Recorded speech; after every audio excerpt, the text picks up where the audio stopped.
DreAllDay.com. Dre Baldwin, DreAllDay.com, WorkOnYourGame, University.com. Let's talk about how artwork sells.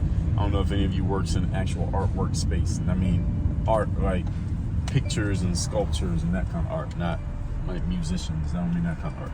So my son is almost 2 years old, and the other day he had a bunch of plastic cups, multicolored plastic cups, and he arranged them on the table. He put them all in a line in order, and then he showed them to me, and he wanted to show off his creation, that he had made something by putting these cups in order on the table. And he was like, yeah, he made it. He made something, like a piece of art.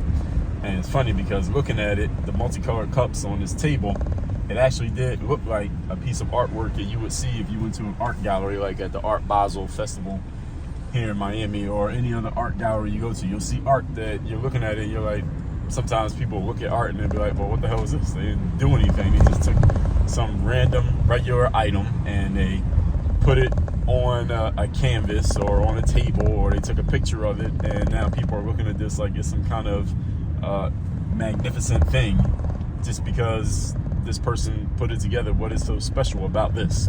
You know, people look at art like that sometimes. People look at that sometimes with music. People do the same thing when it comes to maybe sometimes just people, period.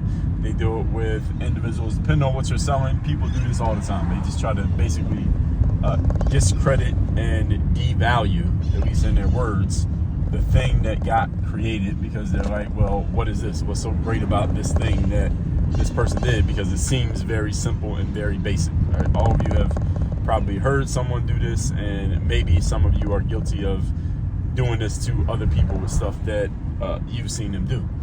And what I want you to understand is that the reason that artwork sells, or the reason that someone who has a book, the reason that book sells, or someone selling a coaching program or personal training or some type of motivation or music or modeling, anything like this, any of these things that someone could look at and say, well, you know, somebody down the street or somebody around the corner can make something just like this that's just as good. Why is this person's thing selling for tens of thousands of dollars, whereas somebody else could do the exact same thing and it might even be better or comparable to this individual? Why does this happen? I'm going to tell you why it happens. And this is the exact reason why my son put those cups in order. I'm riding through a bumpy place with some construction. Make sure y'all can see. Same reason why when my son put those cups in order, it's worth nothing. You can't sell that. Whereas if some famous artist, and I don't know who a famous artist is, but let's say some famous artist wants to do the same thing and put their name on it, they might be able to sell it for $10,000 or $1 million. It's because of the name.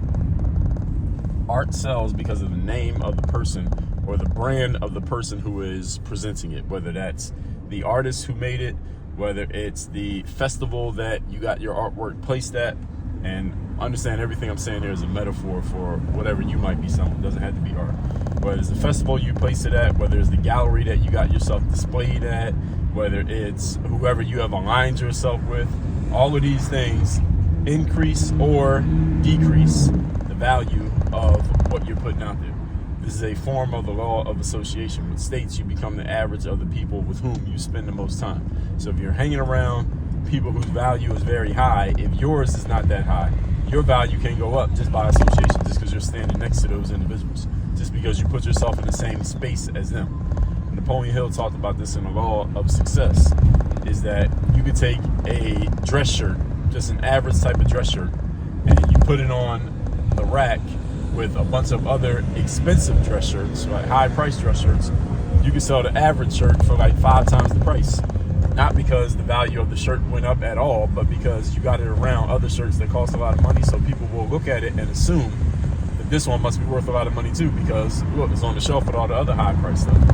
Whereas if you took a very expensive shirt and you put it on the discount rack with all the cheap stuff, you could never sell that shirt for the price that you actually want to get for it, not when it's on the rack with the cheap stuff, because people are going to look at it and say, well, it's on the rack with the cheap stuff, so this shirt must also be cheap. That is how people make decisions, folks. People do not do these deep dive assessments of what something is actually worth and what's the quality of it Nobody does that. The only time people do that is either A, when you're talking about your own stuff and you want people to really value your stuff for whatever reason, or B, when you are looking at somebody else's stuff and wondering why it's worth or why they're asking for so much, and you're like, well, this thing is not even that great. Why are they asking for so much? So it's either when you're trying to talk something up that's yours, or you're trying to talk something down because it's not yours. That's the only time we do this.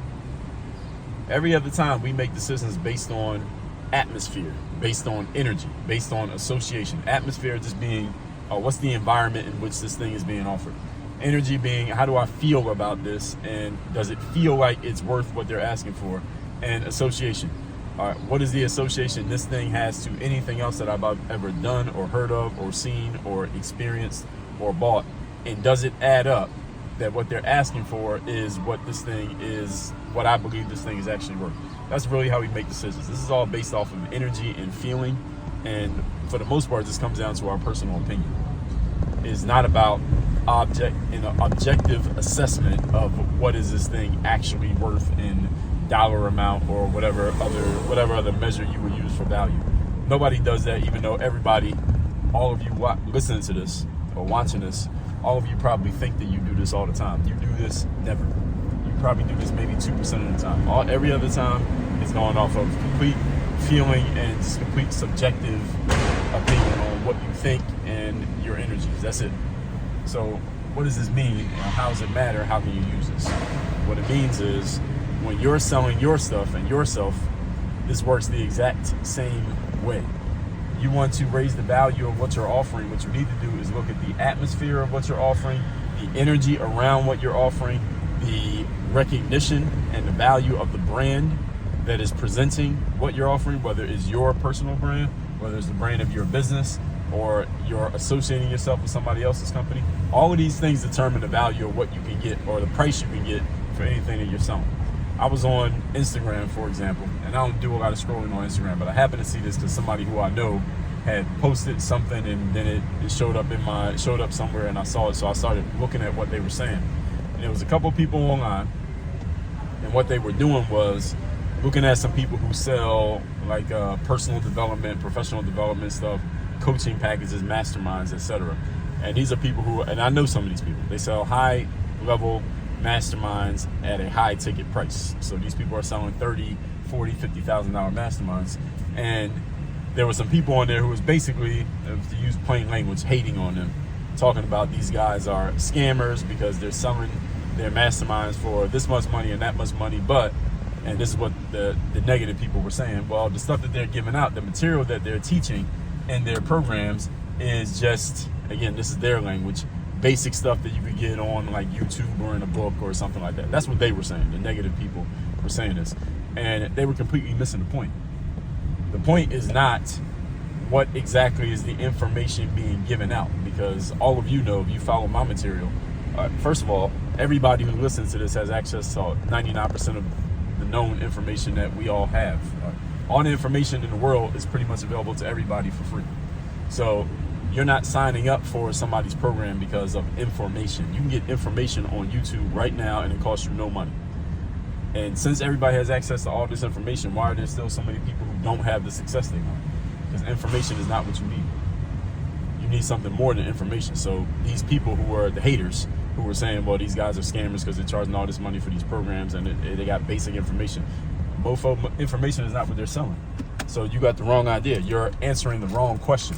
So these people who are trying to be negative about these folks, and again, I have no vested interest in defending or trashing any of the people that were in question. That's why I'm not even saying their names. It doesn't matter.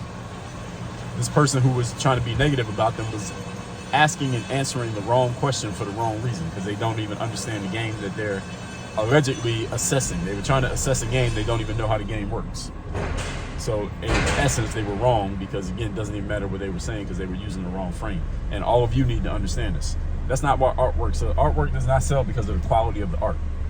Even though, again, if you go talk to someone who's an art dealer or someone who works at an art gallery, that's all they're going to tell you about is the quality of the artwork.